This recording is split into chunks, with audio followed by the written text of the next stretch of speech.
ইরানের হামলার মুখে সামরিক চাপে পড়ার পাশাপাশি এখন অভ্যন্তরীণ রাজনৈতিক সংকটেও জড়িয়ে পড়ছে ইসরায়েল। তেহরানের ছোড়া শক্তিশালী মিসাইলের আঘাতে তছনছ তেল আবিব সহ দেশটির কয়েকটি গুরুত্বপূর্ণ শহর। এমন বাস্তবতায় ইসরায়েলের ভেতরেই শুরু হয়েছে তীব্র মতবিরোধ ও দোষারোপের রাজনীতি।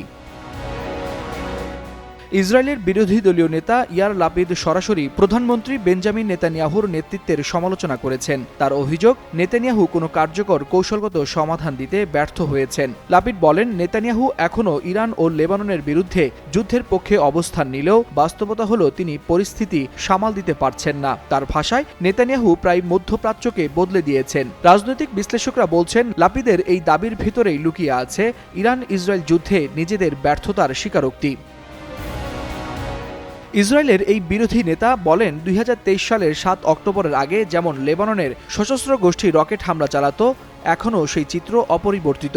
একইভাবে ফিলিস্তিনি স্বাধীনতাকামী সংগঠন এখনও গাজা নিয়ন্ত্রণ করছে, তাদের সামরিক সক্ষমতাও অটুট। লাপিড আরও বলেন, এত সংঘাত ও রক্তক্ষয়ের পরও ইরানের সর্বোচ্চ নেতা আয়াতুল্লাহ আলী খামেনির উত্তরাধিকারী এখনও ক্ষমতায় বহাল রয়েছেন, যা ইসরায়েলের সামরিক অভিযানের কার্যকারিতা নিয়ে বড় প্রশ্ন তুলছে।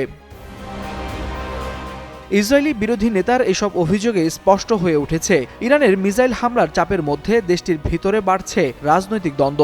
সমালোচকদের মতে, সামরিক আগ্রাসন নয়, বাস্তবতা স্বীকার করে কার্যকর কৌশলী হতে পারে এই সংকট থেকে উত্তরণের একমাত্র পথ। ওয়ালিউল হাসানাত, যুগান্তর নিউজ।